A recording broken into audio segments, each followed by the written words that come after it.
வணக்கம் நலம் தானா விவர்ஸ். இன்னைக்கு புது தினசான சப்பாத்தி செய்ய போகிறோம். இது வந்து ஸ்கூல் பிள்ளைங்களுக்கும் கொடுத்து அனுப்பலாம், ஆஃபீஸ்க்கும் கொடுத்து அனுப்பலாம். நல்லா ஈஸியானது. தொட்டுக்க எல்லாமே சாஸ் கூட தொட்டு சாப்பிட்லாம். பெரிய வெங்காயத்தை இது மாதிரி அரிஞ்சு எடுத்து வச்சுக்கணும். அடுத்து அரிஞ்சு இந்த ஒன்றோட ஒன்று ஒட்டிக்கிட்டு இல்லாமல் அப்படியே எடுத்து விட்டுக்கணும். அவ்வளோதான். நல்லா ரொம்ப போய்ட்டு பிசையக்கூடாது. தண்ணி விட்டுரும். தண்ணி விட்டாலும் கவலை இல்லை. கொஞ்சம் ரவை கலந்துக்குவோம். இப்போ இது மாதிரி எடுத்து விட்டாச்சு. இப்போ இதில் வந்து கொஞ்சம் இஞ்சி ஒரு இன்ச்சு துண்டுக்கு தோலை எடுத்துட்டு துருவி போட்டாச்சு. ஒரே ஒரு பச்சை மிளகாய், கொத்தமல்லி தழை நல்லா பொடியாக அரிஞ்சு போட்டாச்சு. இதில் மிளகாய் பொடி கொஞ்சம், பச்சை மிளகாய் காரம் பத்தாமல் இருக்கும், இது கொஞ்சம் டேஸ்ட்டு கொடுக்கும். வேறு கொஞ்சம் பிளைன் மிளகாய் பொடி. காரம் வேணுங்கிறவங்க கொஞ்சம் நிறையாவும் போட்டுக்கலாம். கொஞ்சம் ஜீரகத்தூள், கொஞ்சம் செரிமானத்துக்கும் நல்லது. இப்போ பூண்டு சேர்த்துருக்கோம், இருந்தாலும் இது கொஞ்சம் வாசமாக இருக்கும். ஜீரகத்தூள், கொஞ்சம் கரம் மசாலா. இந்த சிக்கன் மசாலா வச்சுருக்கிறவங்க சாப்பிட்றவங்க கூட அதுவும் போட்டுக்கலாம்.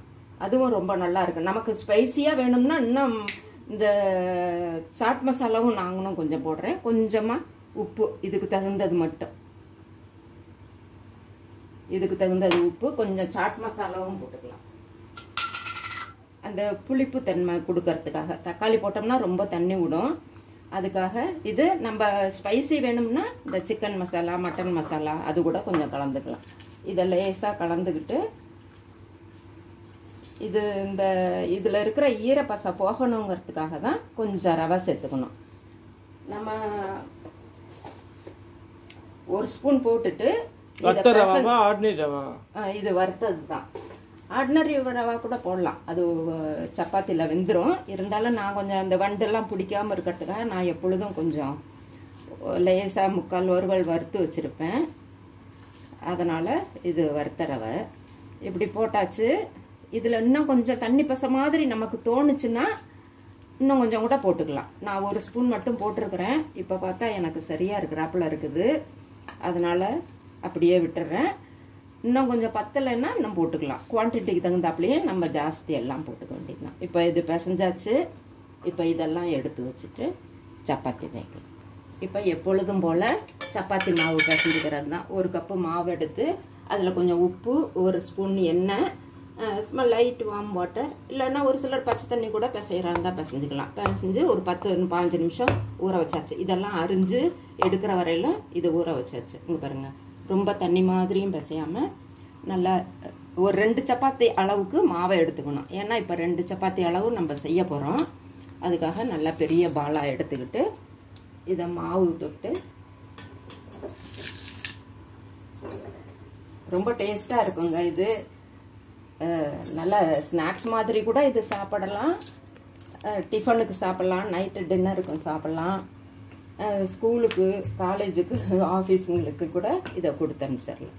இது நல்லா இது மாதிரி பெருசாக ஓரளவுக்கு நல்லா சப்பாத்தி அளவுக்கு தேய்ச்சிடணும். இந்த தெரியுதாம்மா திக்னஸ்ஸு? இது மாதிரி தேய்ச்சிக்கணும் நல்லா கொஞ்சம் ஓரளவுக்கு. இப்போ தேய்ச்சிட்டு இதை வந்து இதில் உப்பு பத்தான்னு பார்த்துக்கோங்க. நமக்கு வேணுங்கிறத போட்டுக்க வேண்டியதுதான். இதில் வந்து நல்லா ஸ்ப்ரெட் பண்ணி விட்டுருக்கணும்.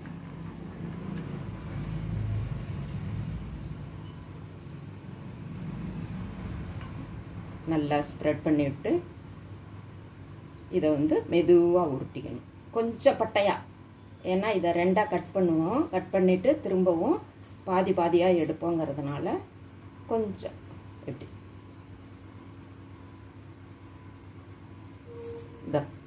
இது மாதிரி உள்ளுக்குள்ளே ஸ்டாக் பண்ணி நல்லா ஈவனாக தேய்ச்சிக்கணும். இப்போ கத்தியில் இப்படி குறுக்க கட் பண்ணிக்கணும்.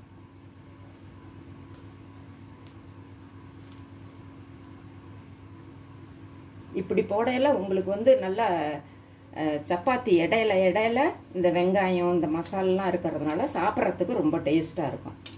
இங்கே பாருங்கள், இதை தனியாக இப்படி எடுத்து வச்சாச்சு.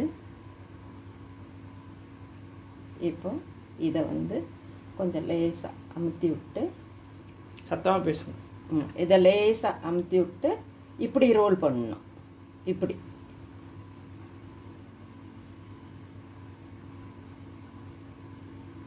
இப்படி ரோல் பண்ணணும். இப்படி ரோல் பண்ணிவிட்டு நல்லா கையிலேயே நல்லா கொஞ்சம் அழுத்தம் கொடுத்துடணும். அழுத்தம் கொடுத்துட்டு இதையும் தேய்ச்சிக்கலாம். அது மாதிரி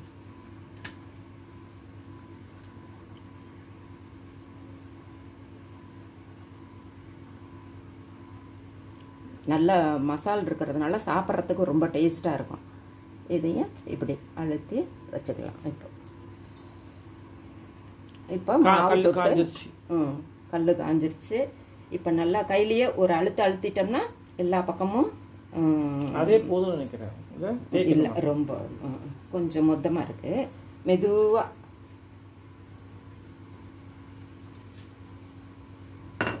விரிஞ்சு வராம இருக்கணும். சரியா இருக்கும். இதில் கொஞ்சம் எண்ணெய் ஊற்றி தோசைக்கல்லில் எண்ணெய் ஊற்றிக்கணும். கல்லுக்கு முதலையே காய வச்சாச்சு. இது ஓரளவுக்கு திக்னஸாக, ரொம்ப மெலிசாக இல்லாமல் ஓரளவுக்கு போட்டு இதை நல்லா கொஞ்சம் திருப்பி போட்டு எடுத்து நல்லா ப்ரௌன் ஆனவுன்னையும் எடுத்து சாப்பிட வேண்டிய. சாஸ் தொட்டு சாப்பிட்லாம். நானும் இன்னைக்கு நல்லா காய்கறியெல்லாம் போட்டு கிரேவி பண்ணியிருக்கேன். நல்லா உடம்புக்கு காய்கறி சேரணுங்கிறதுக்காக ஸ்டூ மாதிரி. பட் ஸ்டூ தண்ணியாக இருக்கும், இது கொஞ்சம் கெட்டியாக இருக்கும். But all vegetables are double beans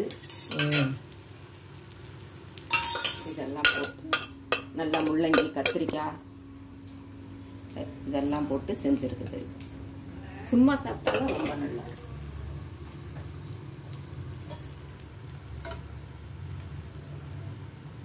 நல்லா அப்படி மெதுவாக. ஓ, சூப்பராக இருக்குது. நல்லா ப்ரௌனாக முறுமுறுன்னா நல்லா வெந்தவுடனே லைட் ப்ரௌன் ஆனவுடனே எடுத்து சாப்பிட்டா அவ்வளோ சூப்பராக இருக்கும். அந்த மசாலாலாம் அவங்கவுங்களுக்கு வேறு டேஸ்ட்டு பிடிச்ச அந்த சிக்கன் மசாலா போட்டால் ரொம்ப டேஸ்டியாகவும் இருக்கும். கொஞ்ச நேரம் நல்லா உடனும். நல்லா வேறு நம்ம நெய் கூட வேணுமா இதில் ஊற்றிக்கிறோம்.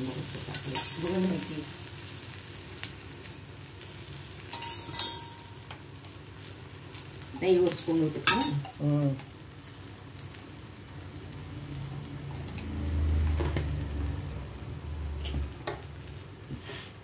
நீங்களே செஞ்சு பாருங்கள். அதுதான் நான் சேனலுக்கு சப்ஸ்கிரைப் பண்ணுங்கள். இந்த இதில் தொட்டுக்கையில் என்னென்ன போட்டிருக்கீங்க? அதில் இந்த தேங்காய், சோம்பு, கசகசா, முந்திரி பருப்பு 2, தக்காளி, வெங்காயம், இஞ்சி, பூண்டு இதெல்லாம் அரைச்சி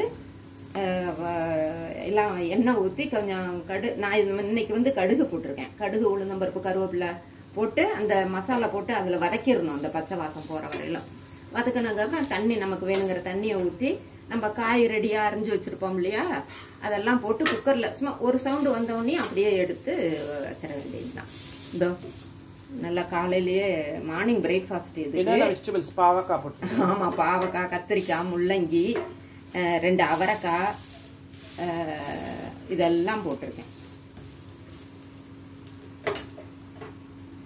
நல்லா வந்திருக்காது. இப்போ பாருங்க, ஒன்று எடுத்தாச்சு. ஒரு சூப்பராக வந்திருக்கு பாருங்க. இதுக்கு இந்த குழம்பு வச்சு இப்போ 2வது தட்டி போட்டிருக்காங்க.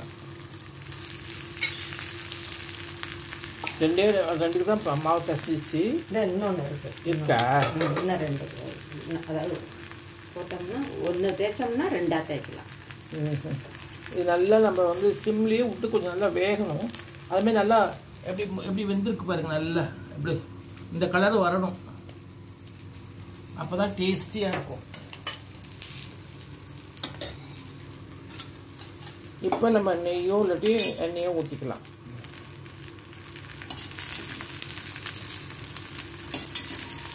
நல்லா அந்த வெங்காயமும் நல்லா பச்சை வெங்காயம் பூரா நல்லா வெந்துருந்து.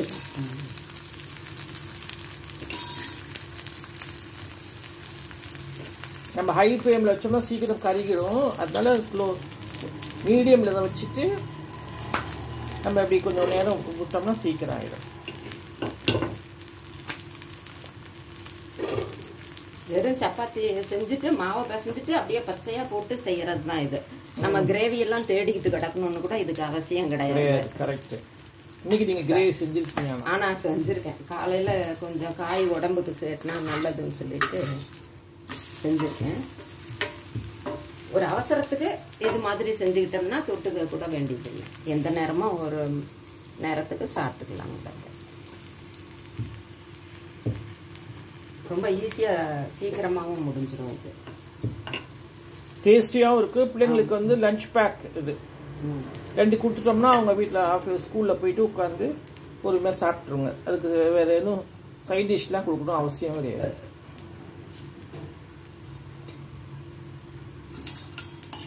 நீங்களும் செஞ்சு பாருங்கள். நான் தான் சேனலுக்கு சப்ஸ்கிரைப் பண்ணுங்கள், பெல் பட்டனை அமுக்குங்க மறந்துடாமல்.